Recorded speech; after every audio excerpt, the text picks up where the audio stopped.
mani direktim to'lib toshib ketdi.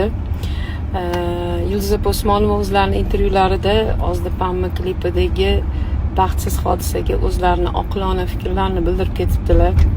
Rahmat. To'g'risi biz kutmadik. Bu voqea bo'yicha hech qachon fikrimni bildirmagan edim. Mana shu sabab bo'ldi bugun. Biz to'g'risi o'sha payt juda xafa bo'lgan edik.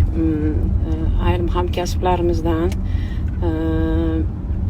ayrimlari to'g'ri podдержка qilishdi, lekin ko'pchilik даже ustimizdan kulganlar ham bo'lishdi, даже xursand ham bo'lganlar bo'lishdi. Endi bu bizaga bog'liq emas. Bu undan hech kim страховка olmagan. Bu hammani boshida bo'lishi mumkin.